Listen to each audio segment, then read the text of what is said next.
All right, good morning, guys.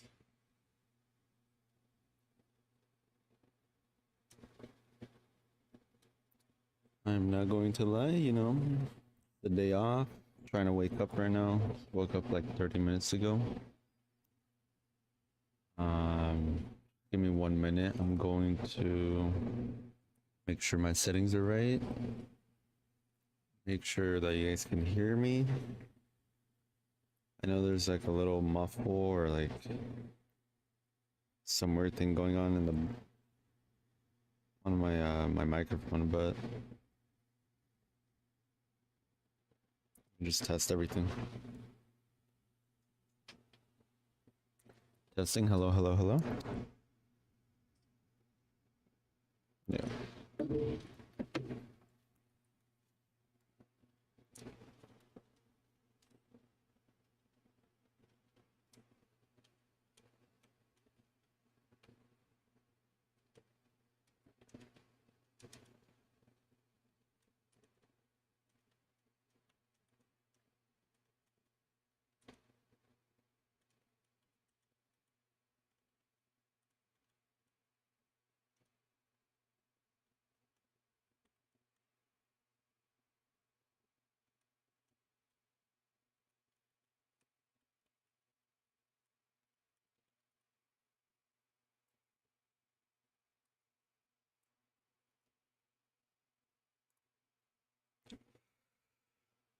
Okay, let's get started.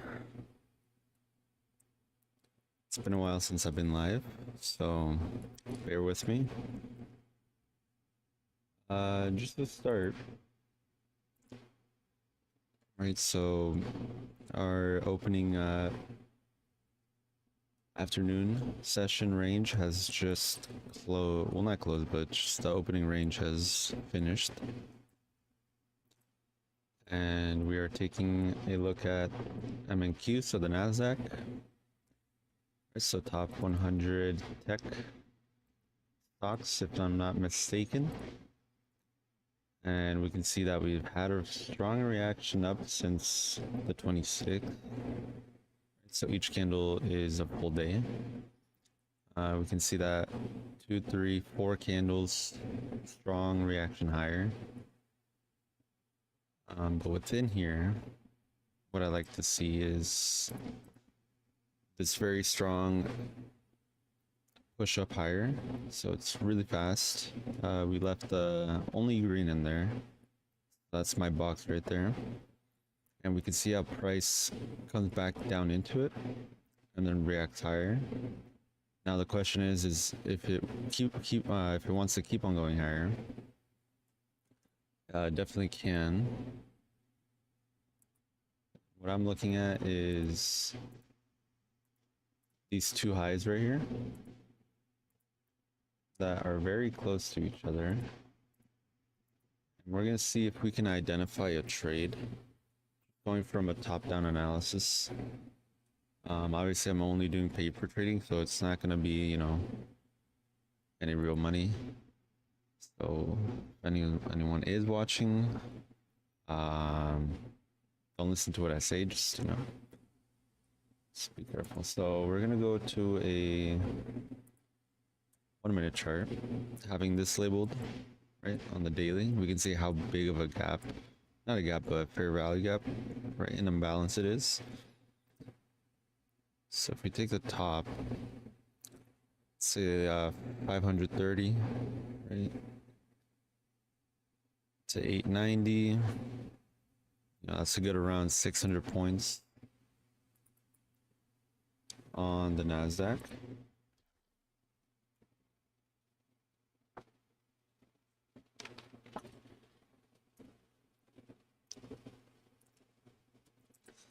And then what my strategy entails, right?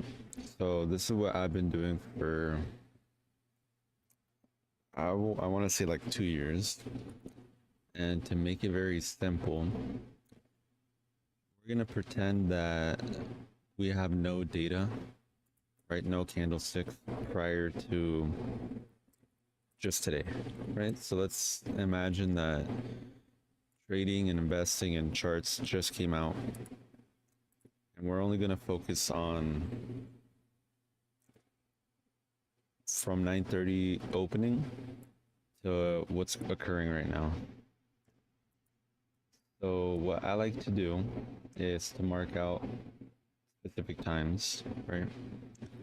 I've noticed that right when the market opens, specifically on New York Eastern Standard Time. So for me, it's 11:04. But in New York, it is 2:04, if I'm not mistaken.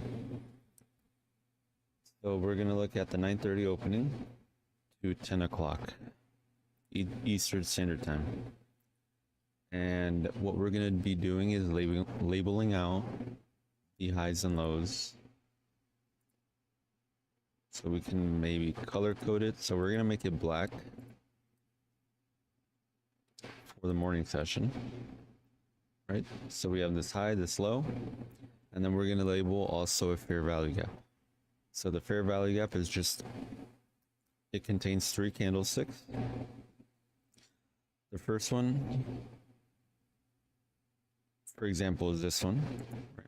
And then we have the second one that really goes with speed, leaving an imbalance right here. So there's only black for my candles. Usually it'd be red, but the third candle would make this imbalance or gap right here. So we're going to change the color of this, and this would be a fair value gap.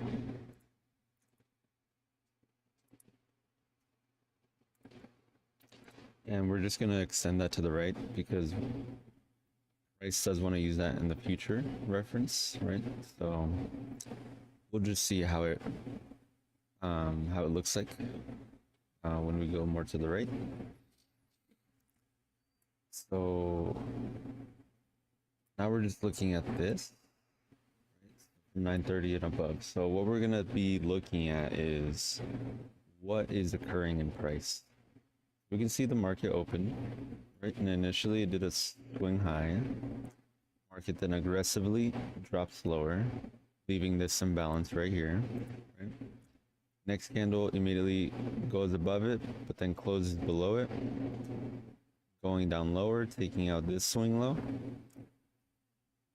Comes back up higher, fails to reach this high that was left in the morning. Or the first high. Market then drops down again, comes back up. You can see that it kind of used this imbalance, the first presented imbalance. Then going higher, right? And right here, that's what the things that I like to see, that I like to take note of. Pricing goes up higher again, and then finally to drop again, right?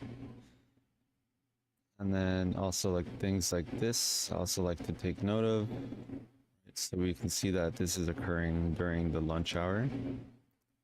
So 11:30 to 1 o'clock is a time where the market can be funky. So we can see it initially when lunch hour starts. Initially we had that run higher. Right at around 12 o'clock is when we had another reversal and then coming back down lower, taking out these stops, right? But we never reached down to our lowest low of that morning session. So just take note of that. We've already taken out the high, which is worthy to take note of. So we've taken out this, we have yet to take out this low.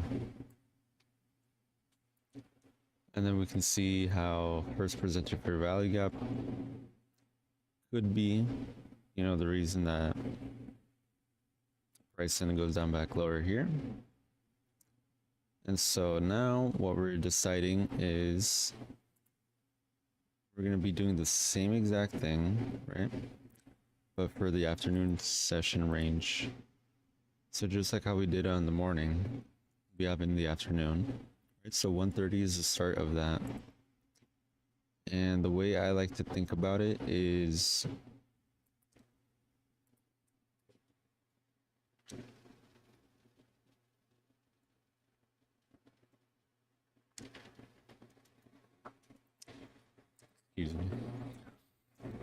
when the market opens right in the morning, and for you day traders, I know you guys know what I'm talking about, but I know right when the market opens, we're all so rushed, and yeah, I would just say rushed to get into the market because we're gonna miss out on the move. The market has already gone up, you know, a couple of points. I need to get in before it takes off without me. And that causes a lot of traders to inject money into the market, especially in the morning, because that's when everybody wants to get in. So there's going to be major liquidity pools that form during those first 30 minutes, from what I've seen. Obviously, you can do, yeah, I guess your own research and just take those first 30 minutes and see whether that's true or not, right? But that's from what I've experienced. Obviously, you don't have to take what I'm saying into account, but this is my strategy, which is what I understand in viewing the market. Right? So it's not that I'm either right or wrong, it's just that this is what has helped me. So with that being said, we're going to do the same thing for the afternoon range, right? And we're just going to take the high and we're going to change the color so we don't get mixed up with the morning. So we have the high and then the low, and then we're going to mark out any fair value gap. Sorry, not any fair value gap, the first fair value gap. We can see that we have one within the mornings. Right? It's super small, but that is the one that formed. So we're gonna take that and that off. And now this is what it looks like. We can get this right.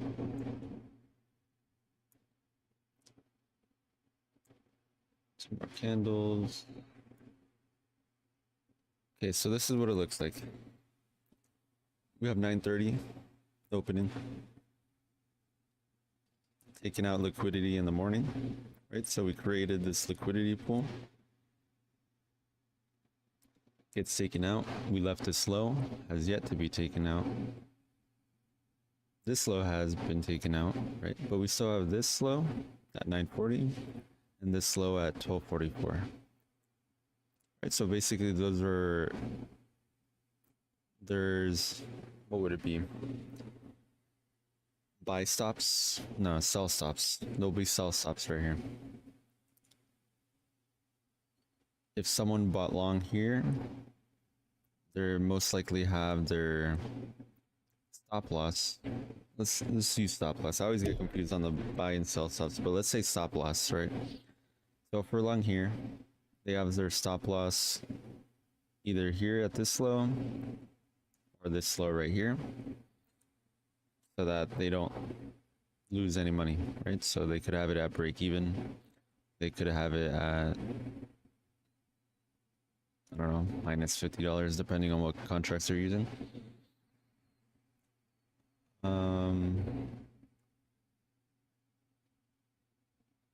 Yeah, but we can see on the PM session, we have this high that hasn't been taken out yet as well. We have this low that has yet to be taken out as well. And what I'm looking at is also, although I don't really use trend lines, I do see them obviously working in a way.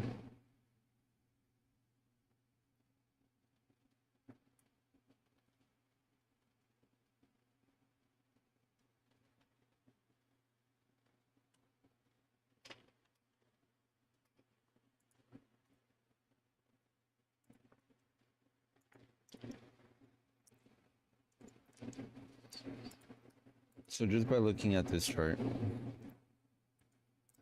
it's a little hard to say what will occur. But we want to see obvious areas where the market is most likely to run for. I think it's the right word. Right? Because the market wants to go to a certain price at a certain time.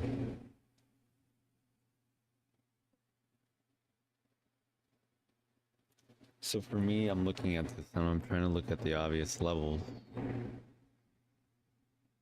And at first glance, my eye catches this. Right, so we have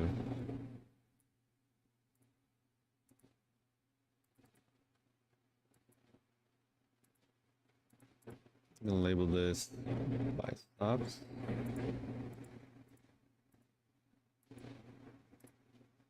And then we also have this right, liquidity here and here. Then we also have right here. And overall, what I'm also seeing is that how do you say it? We're in a sell program, right? So the programming in, I want to say algorithm in these markets, that book price are following a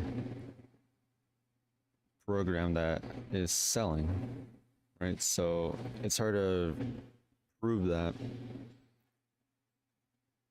but that's what I'm trying to say, right? So when we're on a trend line that makes lower highs and lower lows and prices going down, right? So that's a sell program, you know, it's following the orders for it to go lower, right? Because the price wants to go to a specific price, right? That's just how it is.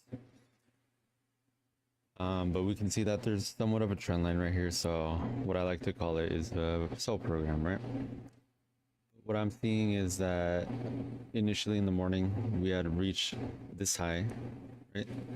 And then price left this higher low right here, right? So I'm gonna label this out.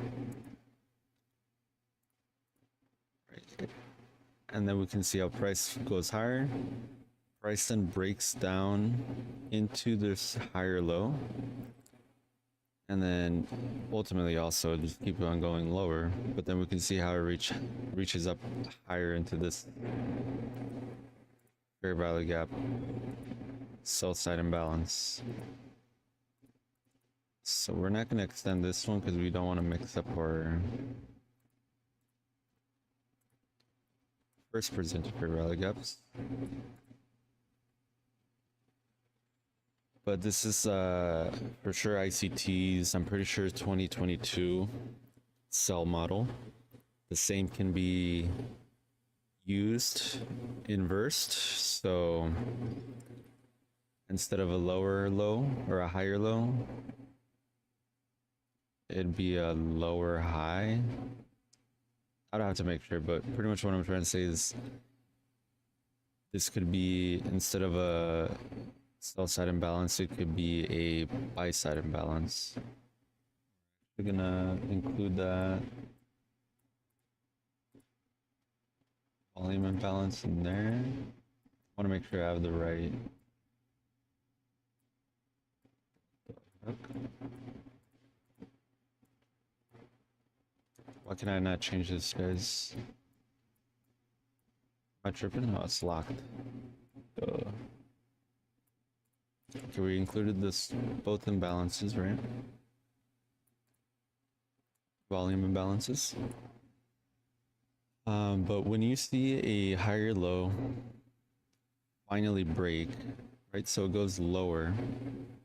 It's no longer making higher lows, right? So if this made a higher low, this also made a higher low, we'd expect higher lows to be formed, but then we finally see that break, which gives us not an indicator, but a good chance that we're probably going to reach up into this imbalance here. And then it could be that we sell off into this lower low that has yet to be attacked, right? Because we've attacked the high, but not the low. Would I sell here? Knowing that price is most likely going to want to reach down into here, I probably would. I'm not going to lie. Would it be the smartest thing in the world right now, considering that we still have afternoon range high? Probably not. So I'm gonna sit on my hands and just see what the market really wants to do. Obviously, I'm not even trading with real money, so I'm using a paper trading account. So even if I take a paper trade and I lose, I'm not following what's smart.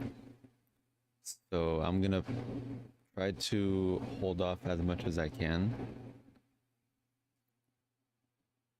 and put that into practice so that when I do start trading with, you know, an evaluation account or even maybe personal live account, and maybe I fund my account, you know, and start trading again. But I just want to build that habit of doing smart things before I actually start doing it for real. So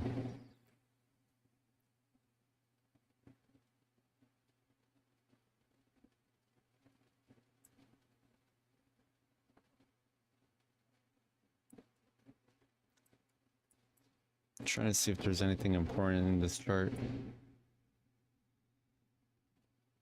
I mean, we can see that the PM session is getting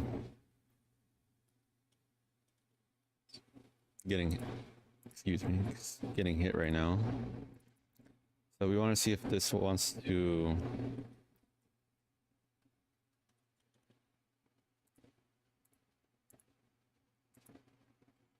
be an important spot where price wants to potentially reverse. Doesn't have to, but could be a possibility.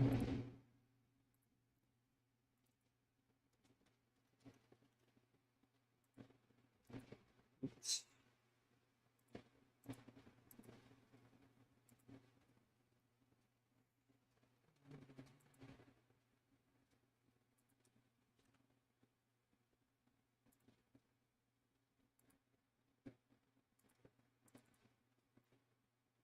Dun, dun, dun.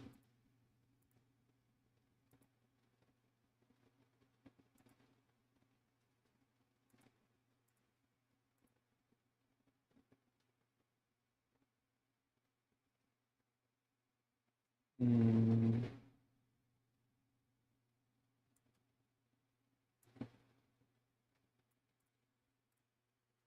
All right, so this is our sell side imbalance, right? So market went super fast down here.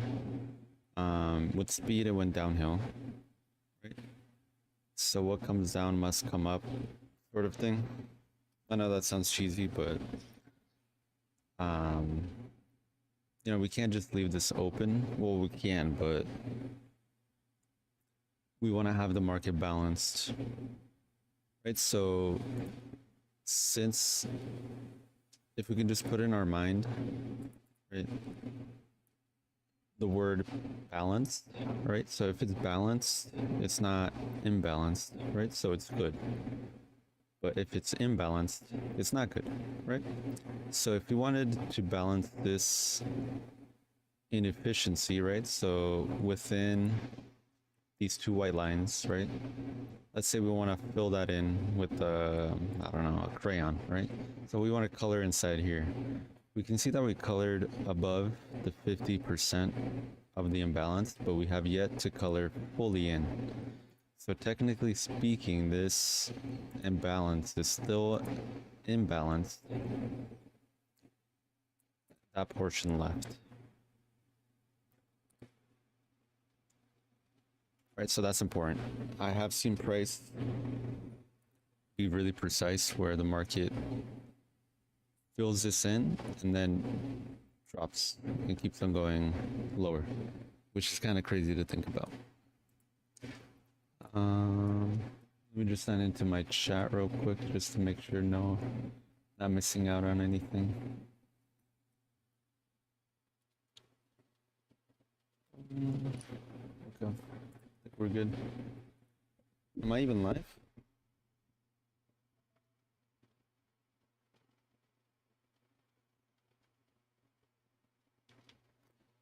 Hello?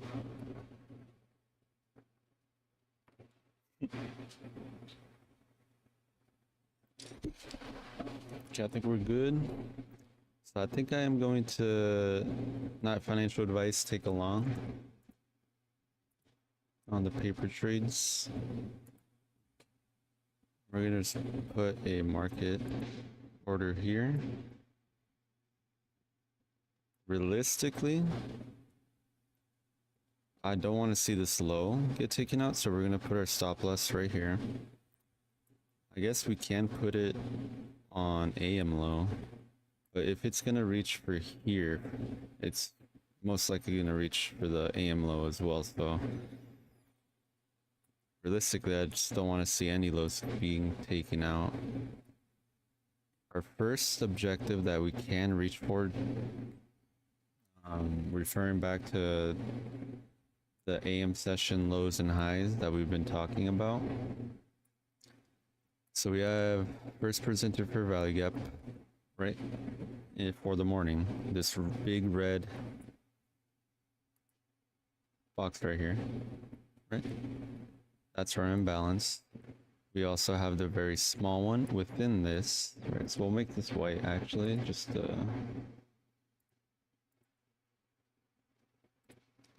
we have PM high, right? So that we can target. So we can target within here.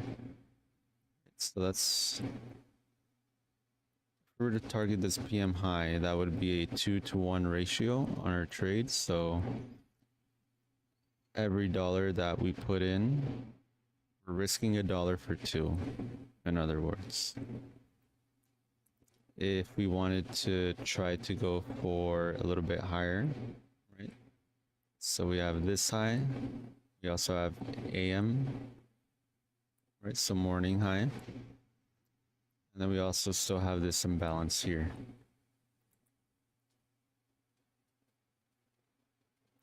So we're just gonna place this trade right here. Paper trade, of course.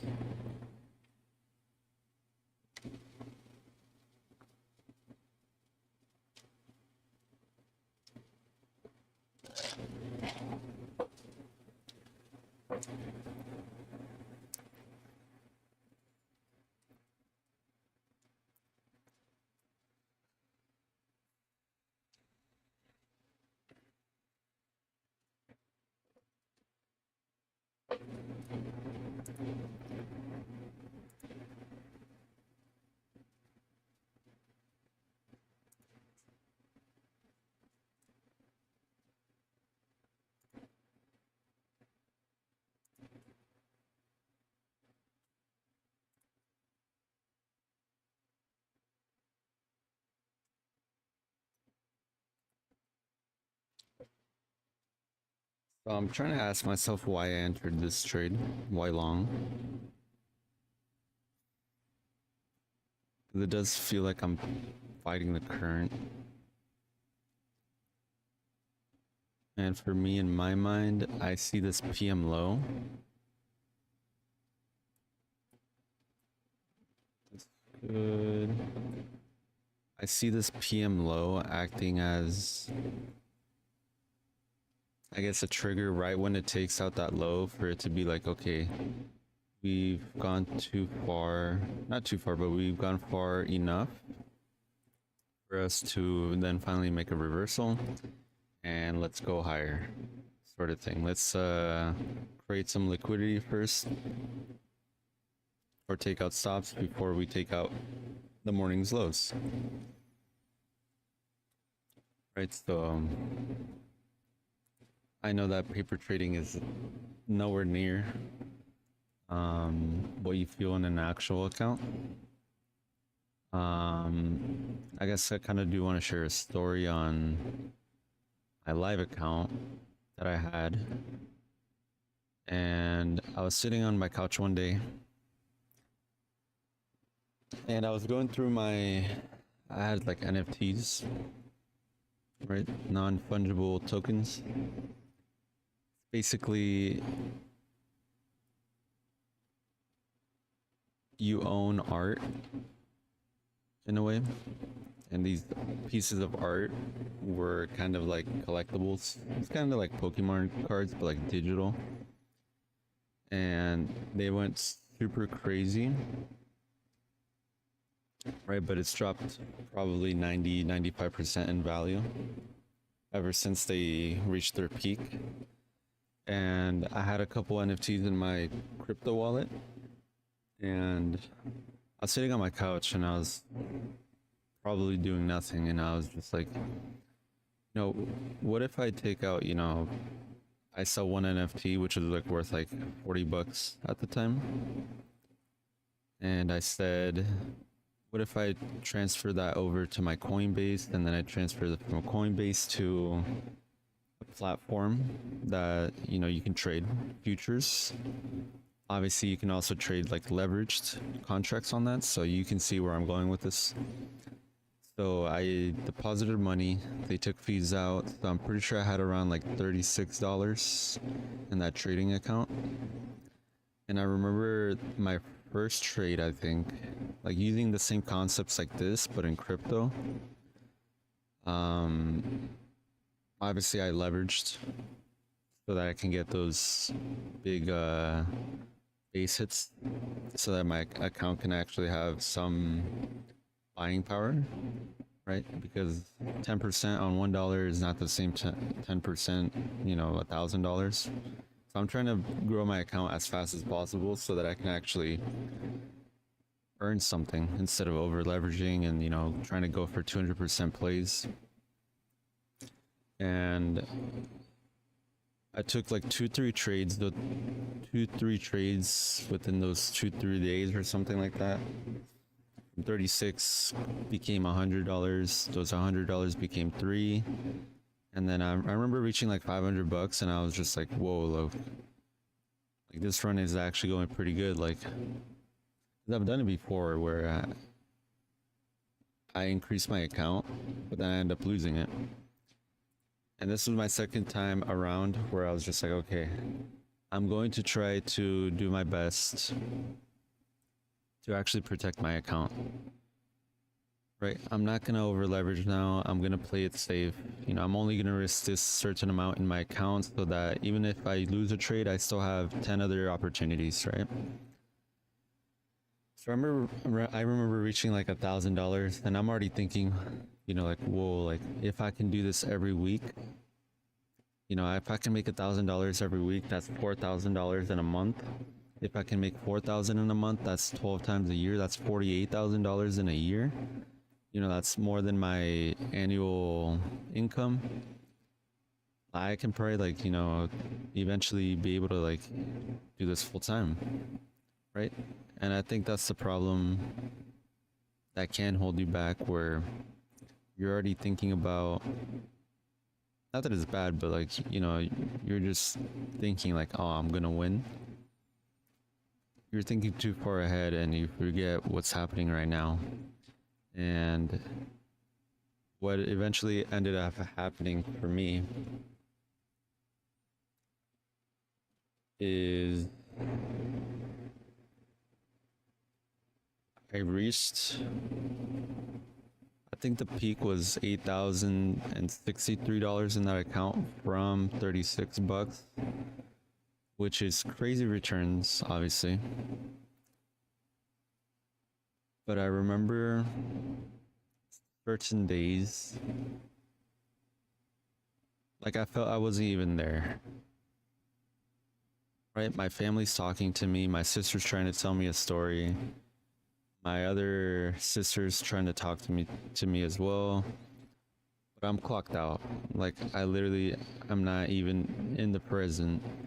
I'm not here. I'm just thinking about whether my position is gonna stop me out or whether I'm gonna hit that, $300 TP. And I think that becomes a problem, that if you don't have a certain time period where you're trading and you're trading pretty much 24/7 and you have active positions open and you're always constantly worrying about it, That's not what trading is about. Apologize.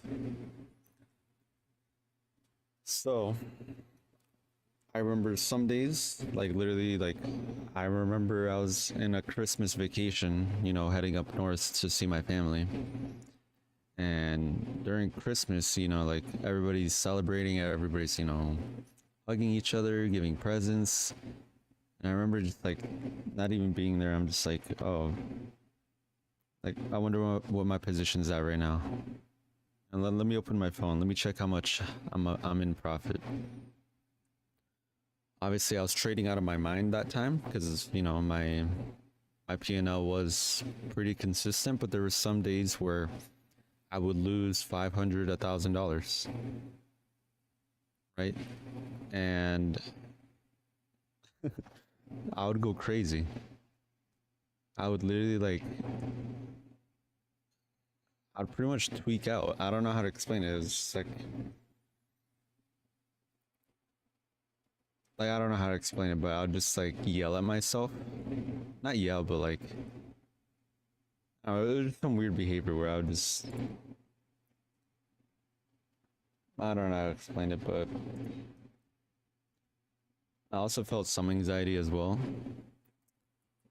Like I'd be like, no, no, no, don't go down, don't go down. You know, some weird you know, just feeling of just like, oh, I'm gonna lose this trade. But I think what helped me is like, at the end of the day, you know, you should be able to do this over and over again, consistently. So even if you lose a trade here and then, you know that eventually the next day you're gonna be able to, I don't know, cover that up again, make double. You know, you can't even imagine how much you're gonna be able to improve on your trading. That one loss is not gonna affect in knowing who you are. So what I'm trying to say here is, even if I lose this trade right here and I get taken out, right? Just putting that stop loss in the first place is a win already, because you're telling the market that even if it hits my stop, I don't care, right? Because in my personal account, I would place trades and not put a stop loss.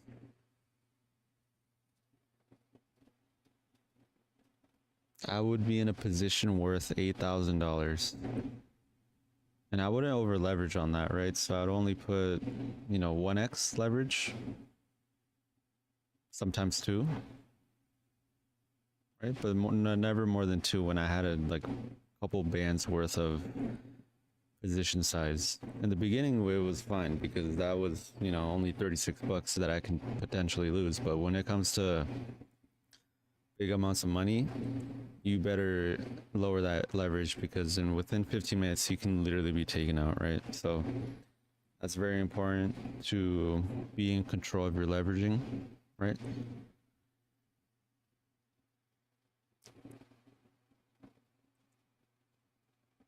But even if I lose this trade right here, what I'm trying to say is that it's okay, right? Obviously I want to be right on camera and show that, you know, I made the correct move today. You know, I bought at this low, it went to exactly where I said it was gonna go, and I made this amount of money, right? But if you take that frame away and not really mind what occurs, but, you know, just be in control of what you do,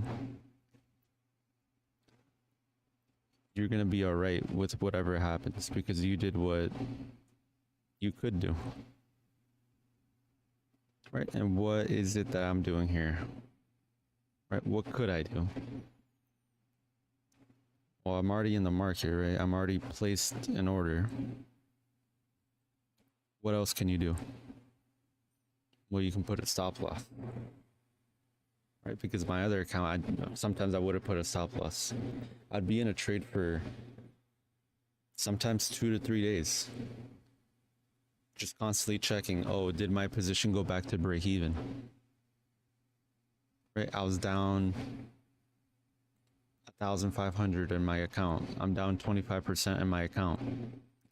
Let me just hold it. Let me just hold for the end of the day, and hopefully it goes back to my original position, so that I can get out. Right.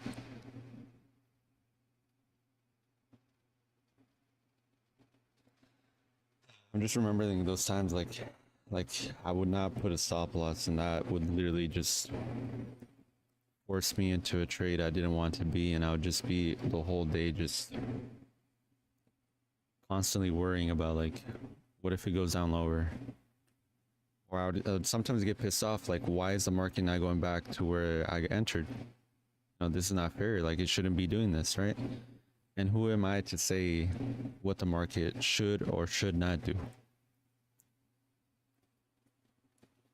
Right? So, all in all, even though it sounds simple as it is, and sometimes, I guess just in life in general, like, you know what to do, it's there, it's super obvious, it's right in front of you, but you don't do it. So, for me, just placing a stop loss, even though it sounds really dumb for, if a professional were to hear this, he'd be like, of course, place a stop loss. Like, what are you doing?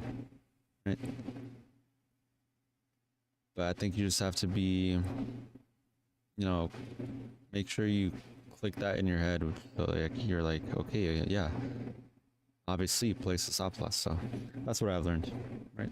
Because you don't want to just constantly be checking your account like every couple of minutes, wondering like, oh,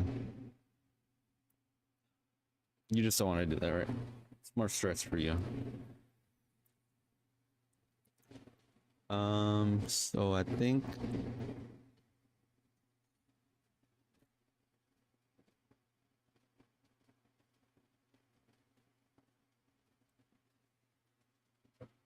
yep.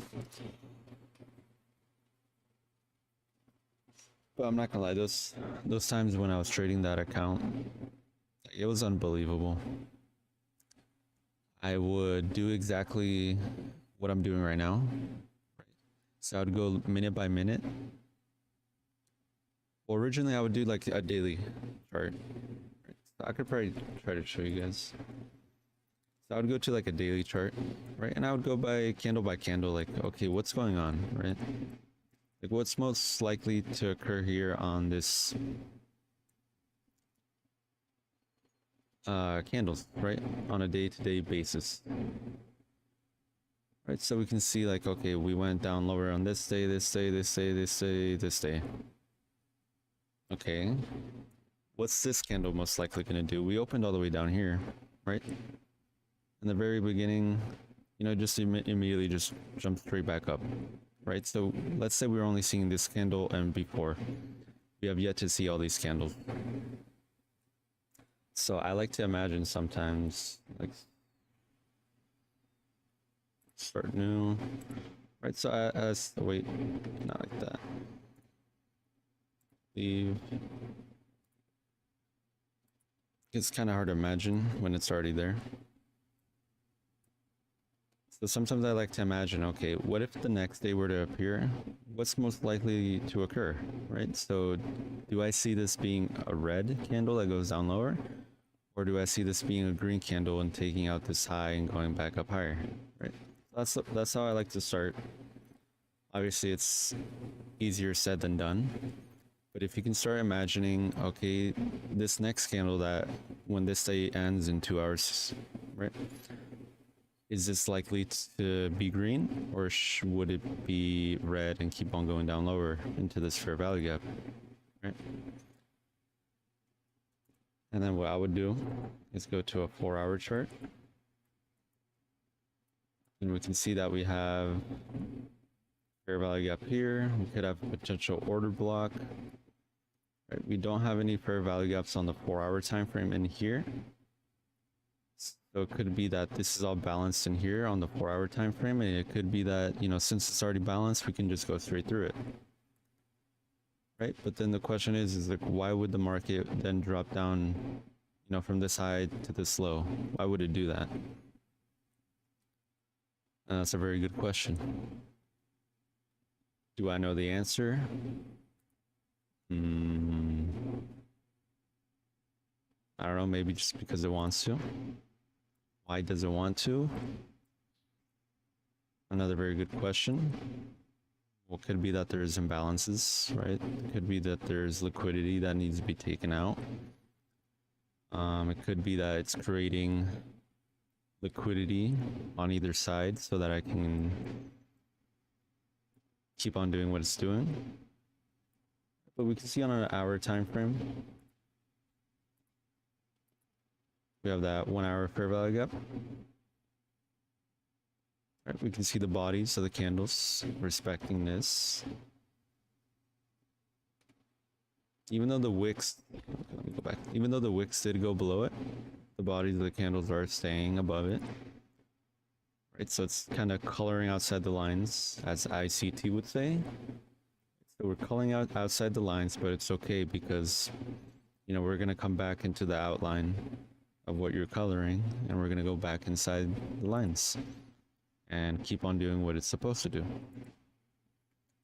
So when I'm sitting on my account, you know, figuring out what a trade would look like, I'm thinking, okay, well, if we're in this fair value gap and the bodies are respecting this fair value gap here, why don't we go for a long here, right? Market has been going down, but eventually, you know, it could be that it's already made it slow, and this slow was just to fake out traders, right? So that we can keep on going higher. And on my account, you know, just a simple move from where I'm positioned right now to this high right here would be $200, $300, right? A move all the way up here would be easily like $600, $700. Right, but I think when I was most successful when I was doing those trades was I wasn't really thinking about the money. I was actually doing a top-down analysis and doing what I'm doing right now exactly. Right, so I'm labeling out the highs and lows of the morning opening range, right? I'm labeling out the first presenter fair value gap. I'm labeling out any important fair value gaps on a higher time frame. Obviously, I'd probably have this on a separate time frame. Right, the 1 hour, I'd probably have it on a 1 hour chart.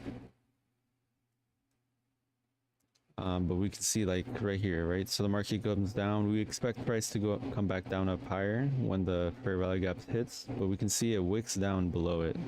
So anything below here would be considered this super discounted, right? In hindsight, I guess. Right? So super discount underneath this 1 hour fair value gap, which is the gray/white box.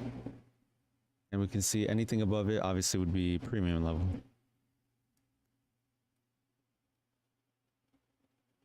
And then after I figured out, okay, we're most likely to go up higher from here, from that 1 hour fair value gap that I was showing right here.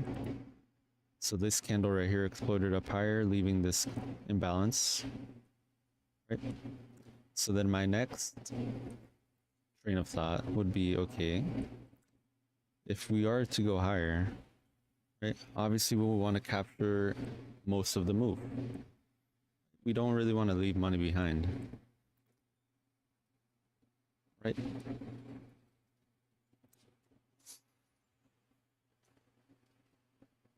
I would be thinking, where would the market want to go? If I wanted to get out on a good position or price, where would I be happy? Like, okay, like, wow, this was actually a good trade for me. Like, I actually entered the market based on a reason, and I exited based on a reason, right? Because we're asked why are you entering and why are you exiting. Well, what I'm looking at on that 1 hour time frame, right, we have this imbalance here, we have this one here, we have buy stops up here, we have AM session high.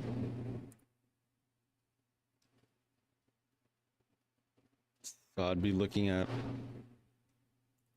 what's most likely to, what's very obvious that the market wants to go to.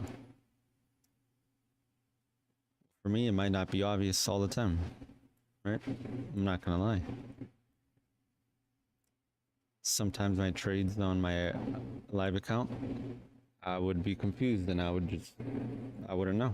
I would just put my take profit at, you know, a certain amount. Right? Sometimes I would set it at an AM high, and if it hits and it keeps on going higher, I would be okay with that.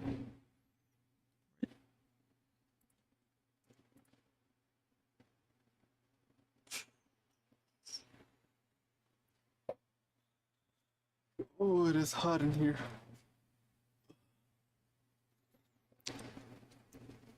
But now, since we're reaching, as you can see right here, 250, right? So there's I guess a theory or a concept in the smart money concept where in between each hour, 20-minute window, right? So 11:50, for example, or that's my time, but 2:50 to 3:10. Right, so 2:50, add 10 minutes, 3 o'clock, and add another 10 minutes, that's 3:10. In between this 20 minutes, the price engine, right? So a price wants to book price, it is going to want to go to a certain price during that time. It doesn't have to, but those are the most likely areas in time where the market can go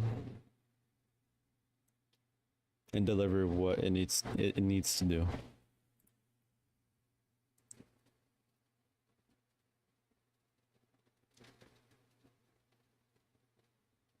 So we're actually gonna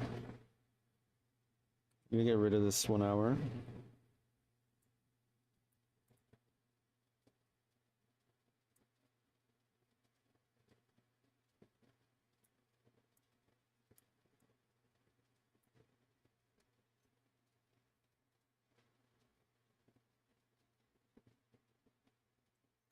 And then let's say right here, right? So let's say we're here, we're up a couple points, 20 points in profit, right? And let's say, I don't know, let's say your fees were $2 per contract. So let's say,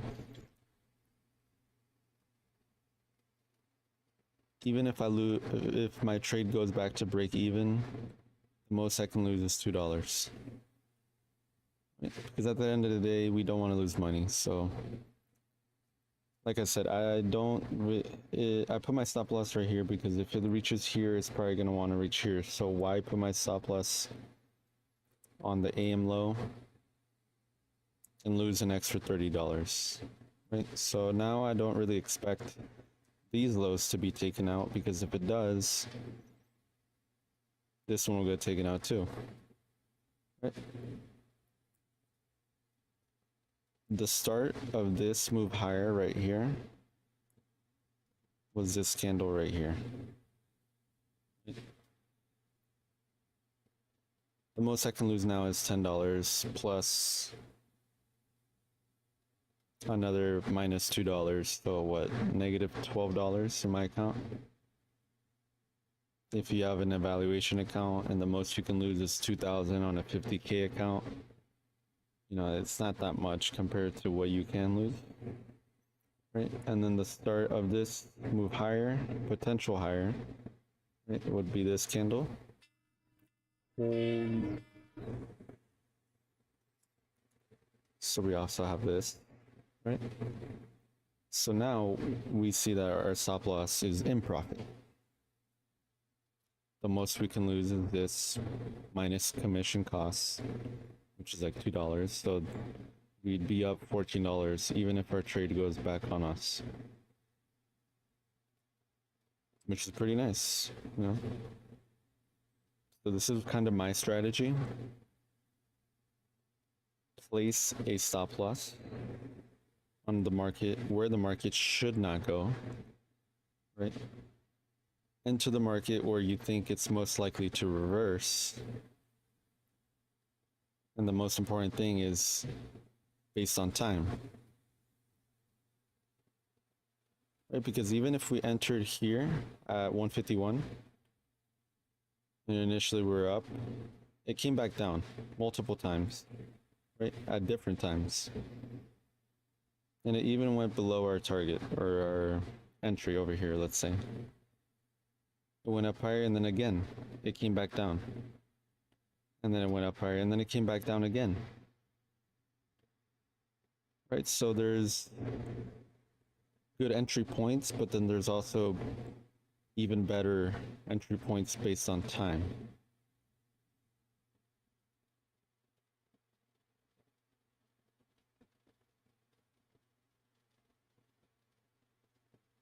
Because why I'm saying that is because if I were to enter here, right, and then I had my stop loss down here, but I moved it up to break even,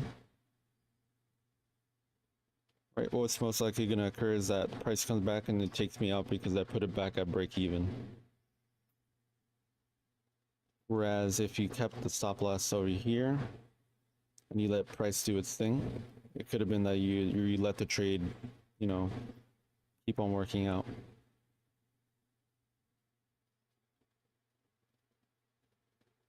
So definitely I think time is really important, because without timing it,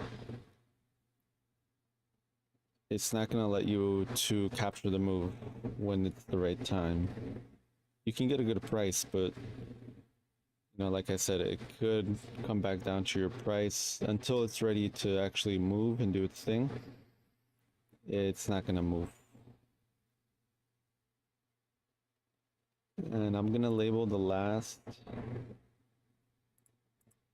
So this is when our time macro ends, right? So at 3:10 is when the time slot where the market wants to do its thing. And then we also have another one, which is 3:15 p.m. Eastern Standard Time to 3:45. Right, so we have that specific 30-minute window where the algorithm, or where price is going to want to do what it wants to do. Right? And I remember a friend in a Discord saying that he can't seem to he doesn't really know why price does what it does, right? Out of frustration, right? And one of the things that I think he needed to hear was that you must align yourself with the market in order for your trades to be aligned with the market.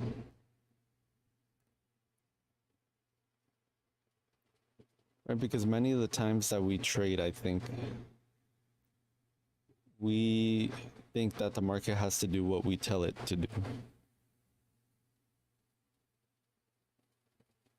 Because if I say like the market shouldn't go up higher from here because ... And I think that's a completely wrong way of looking at things, because the market does go up higher because it needs to. Because it wants to and because it needs to. But if we're constantly thinking, no, it should do what I want it to do, you're probably going to find yourself on the wrong side of the market. And until you surrender to that idea, I think you're going to keep on being on the wrong side of the market. So how do you align yourself, right? It's a very interesting question. How do you align yourself to the market? Obviously, we're talking investing and day trading. So how do you align yourself? Well, I guess you can figure out what the market is doing.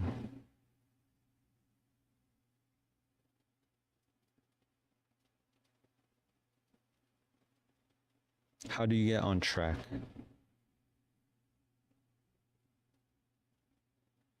Be on track?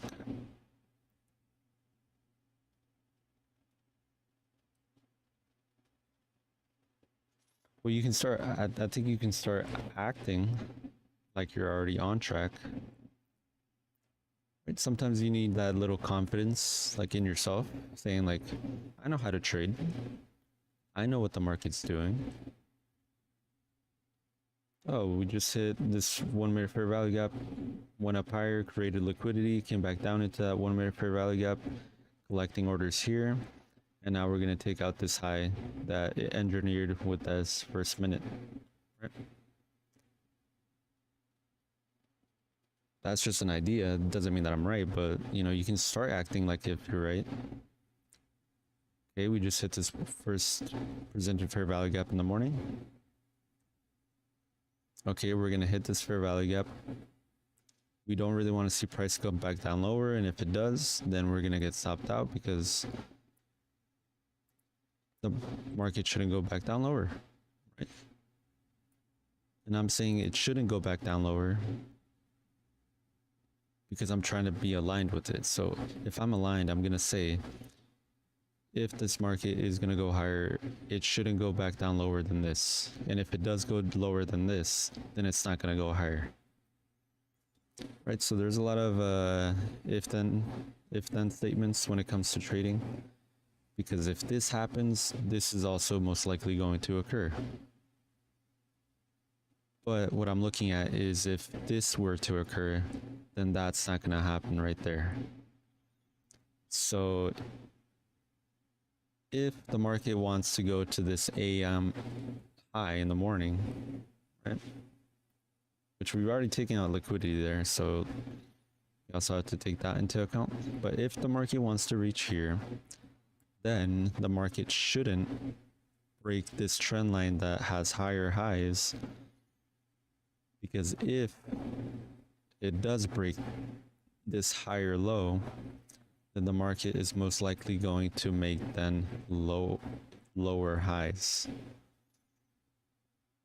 Right, so it's a little bit play on words, but if the market was to break this trend line, then the market most likely wouldn't. And notice how I say most likely, doesn't mean it won't, but most likely it won't reach into AM high. Most likely it won't then reach into this imbalance that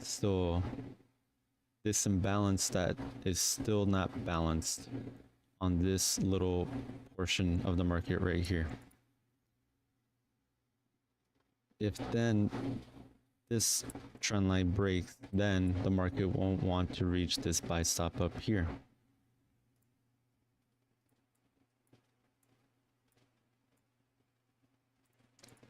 And then we also have to include time, right? You turn off my alarm, dude.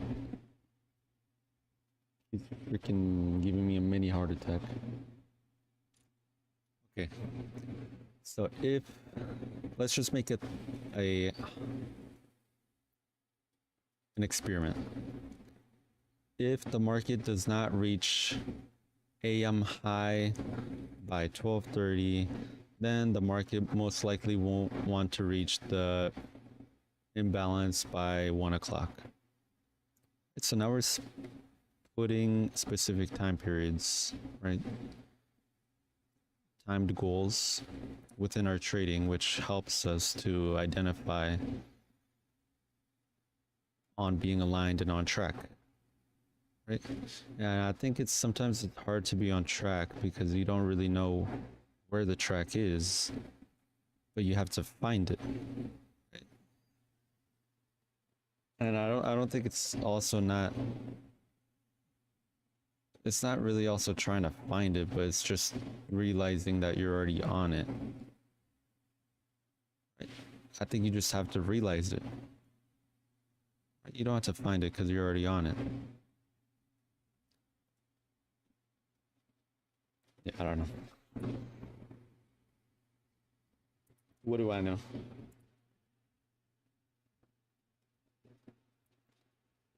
So I think here what I want to see is how the market reacts in this. Remember, this is AM first presented fair value gap.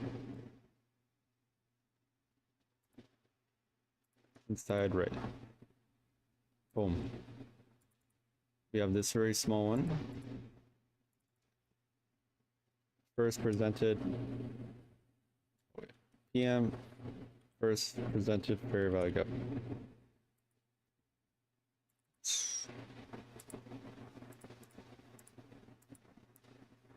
What the heck?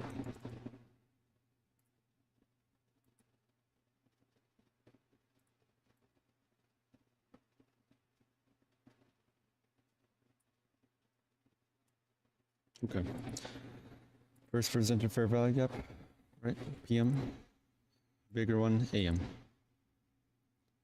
We can see it didn't even reach the 50% of the AM. First presented fair value gap. I'm not saying like it's just gonna reject here and then just keep on going lower. Definitely can, but we can also see how we had this PM first presented fair value gap. It did go a little bit above it, but I think it's good to say that, or good to call that this could have been the factor that caused price to go lower from here, right? And does that mean that, you know, it's just going to reject here and then come back down lower? It doesn't necessarily mean that. It could just be it just needs a slight retracement, the market to then balance and then proceed to go higher. Because if we want to reach the top of the mountain, we don't just skip a portion of the mountain. We have to go step by step in a balanced motion, because sometimes we're not able to reach the top of the mountain because we haven't fully walked through it or walked up it, right? So we can't skip steps. Right, so the market goes through a step-by-step process, right? And I think if you were to study and look for this step-by-step process, and I think ICT and his concepts could be a little confusing, but I think when you learn the terminology and why it's important. So if you start with the definition, fair value gap. Sometimes I don't even know the exact definitions, which, you know, there's a place where I can be studying, right? But what I do know is that it contains 3 candles, and what it likes to do is come back into the fair value gap because it's imbalanced and then it keeps on going higher. Why would the market want to do that? Well, the market wants to do that because the price can't be unbalanced and it has to come back down into it in order for it to keep on going where it wants to go. Like I said, it can't miss steps, right? You can't just reach the top of the mountain starting from the bottom and expecting to go from bottom to top just like that. You have to go through the process. Same thing with the market. It has to go through the process.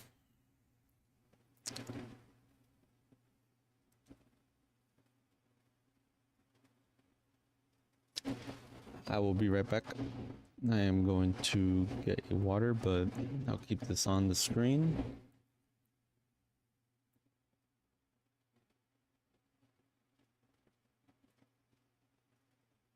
Give me like 5-10 minutes. Sure. Actually, just gonna turn off my camera. All right.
Hello.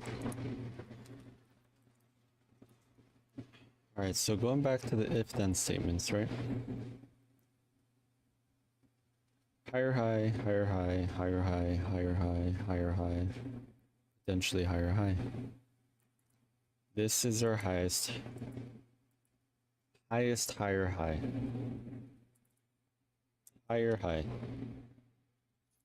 Do we want to see this higher high being broken if we are in a long? Do we want to see this higher high being broken into and walking back instead of walking forward if we are in a long?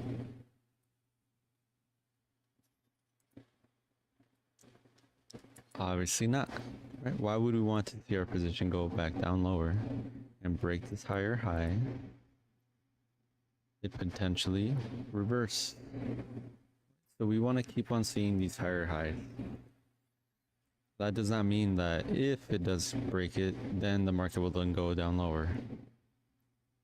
We just rather prefer to see this higher high being intact so that it keeps on going higher. But it can definitely, you know, tap this higher high, take out those stops, and then keep on going higher. So that's where just, you know, experience comes in. Right, so we finally tapped into the half of the first potential fair value gap in the morning. You can see we left a wick. We have PM bull now.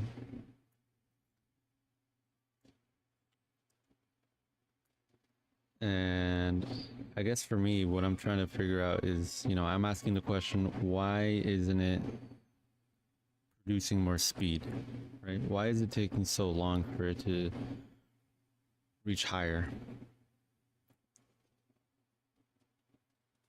That is a very good question. Because if the market really wanted to go reach back up into here, fill up this imbalance, take out these buy stops right from today's high, why isn't it going faster, especially since we only have 40 minutes left? Right, so we have a time constraint. We're thinking if it wants to do it today, I think we would have been up here by now, right? And a lot can happen in 10 minutes and then the last 30 minutes, right? Because the last 15 minutes of trading, there could be a really big volatility, right? So we're not going to discount for prices right now. But we do have to take into account, you know, if it were to reach this by this time, which is 40 minutes left, I would expect the price to already be at this level, right? And if it's not there, then why isn't it there yet? Where does it really want to go?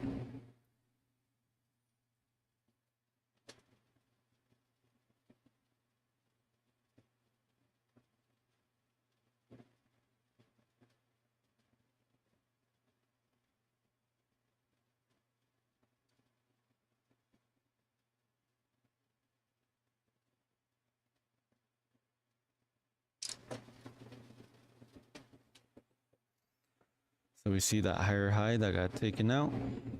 Do we want to see that taken out? Not really. If we were to put our stop loss there, right? So that if we were to break that, then we think that price is going to go back down lower, and we wanted to secure $60. This is just using a 1 micro account or 1 micro contract on the NASDAQ. So imagine a full mini. Those $60 would have been $600. Right, so that's something to take into account for, right? Contract size. If we wanted to put our stop loss before the highest high, right? That would have been $480. That's what we're gonna do, because if we put it prematurely right here, boom, stopped out, right? And then we probably would have been butthurt for the day because, you know, price tagged that and then it went to our target, right? I've seen that happen a lot.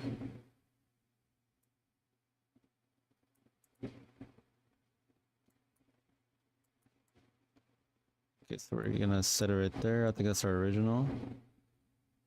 So right here, I would be more comfortable of having my stop loss there.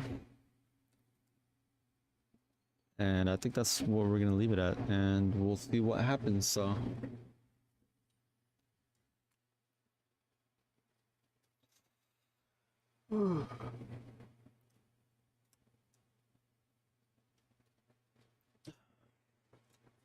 And I think another important topic that I wanted to talk about that I've been procrastinating heavily on making a video about. I'm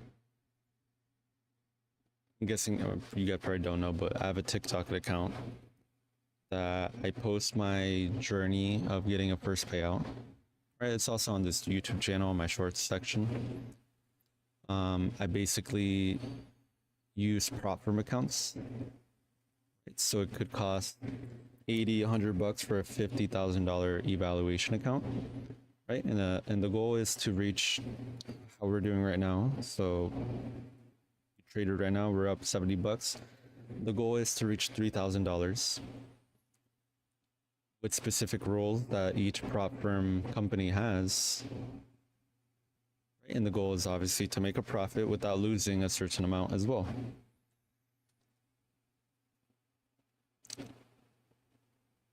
So my TikTok account records that process, and it shows each trade that I take and the actual, even if I win or lose, it shows exactly what I do. And it's just a very basic summary, right? So now, quick update on that TikTok and my YouTube shorts. And one of the concepts that I've been wanting to make about day trading has to do with personal finance, right? So back then, I would be trading these prop firm accounts, knowing that I still have to pay for my my rent, right? I'm sure many of you already have your finances in check. You have way extra money, but for the majority of people, also we don't make a lot of money. So each prop firm account could be a lot of money that we're using in order to make more money. Right? But that's the risk that comes with trading, right? We're trying to make more money with our money, and that's the risk involved, and we know that. But one of the things that I found myself realizing is that if I'm using money that I don't really have because I'm not on top of my finances, right? So each month I have to pay for my rent, my car, my Wi-Fi. What else? Spotify, Amazon subscriptions, right? If I don't have that ready for, let's say, September, right? And I'm buying 5, 10 evaluation accounts. Of course, I don't have that type of money. I only buy one, but you know, if I don't even have the money to pay for my bills, I find out that my trading will also be behind, because I'd be sitting here thinking about that. I need to pay for my car payment, and I'm behind $200 on that payment. So I'm gonna be sitting here thinking like, oh, I need to make $200 today because I need to get that payout in order to catch up on my bills. Or if not, then I'm gonna have a missed payment, and then I'm gonna accrue fees and interest on that car payment, and that's more money out of my pocket. So that TikTok account, my YouTube shorts have been a little bit delayed, right? Because I've been trying to get on top of my finances before I buy another evaluation account. And I think it's been a couple months since I bought an account, but I've been working really hard on trying to cut down on, spending, find areas in where I can save money. And I think if you were to do a little bit of analyzing and looking for it, I think you'll find it. I had, or I have a Wi-Fi right at Frontier, and for the 500 up and down plan, I was paying $64.99. And when I first got it, it was $39.99 with auto pay or something like that.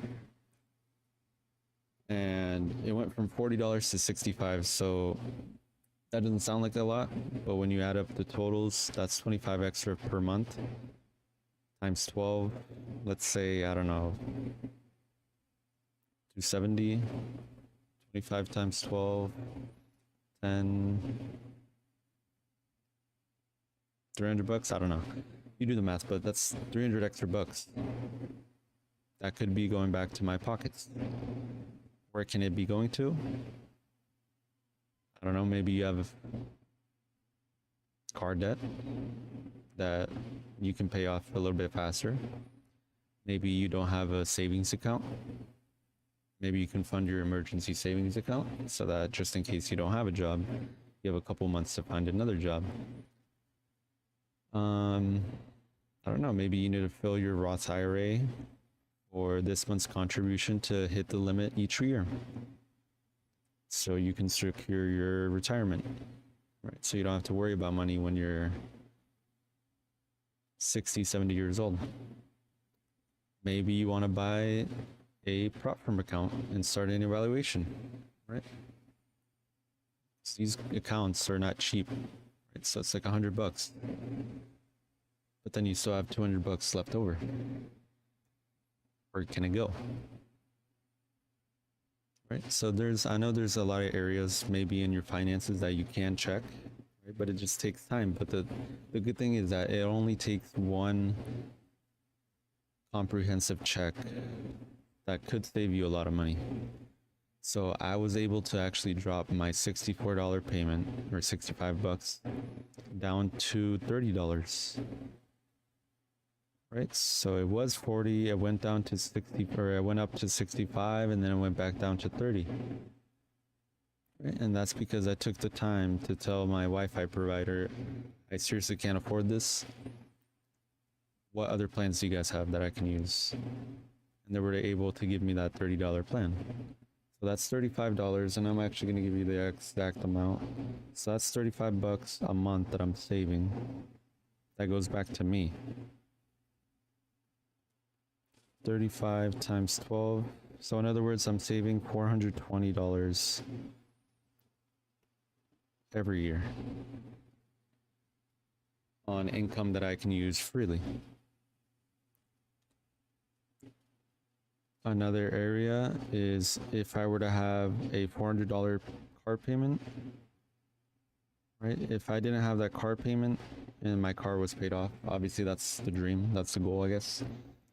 That's another $400 extra that goes back to you. That's $4,800.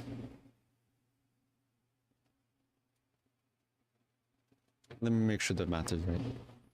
Let's say it's $400, and that's 12 times a month. Yeah, so $4,800 that goes back to you. Now the question is, what do you do with that money for you to get ahead of your money in your personal finances, so that you're not behind on your bills, so that you actually have money to use and not have to worry about how you're gonna get more money for the next bill. Okay? And that ties into day trading, because I know many of us are buying these valuation accounts week by week because we keep on blowing it up because we're not doing the right things, and that secretly adds up a lot of money. And for me personally, I've been trying, like I said, I've been trying really hard to get on top of my finances before I buy another valuation account. But now when I do buy that account, it's coming from a place where I'm not behind anymore. It's coming from a place where I'm actually ahead, right? So if my finances are ahead, I think that my trading will also be ahead, right? So that means entering the market before the actual move occurs, which is pretty interesting. It's a pretty interesting concept that there is a way for you to get in the market before the big move actually occurs, which obviously would be these lows right here, because that would be your maximum potential return.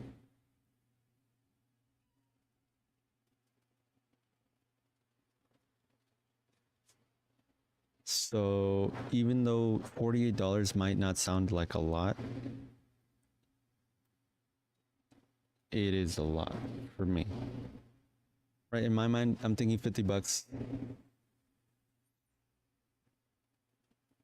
is 5% of my fixed expenses.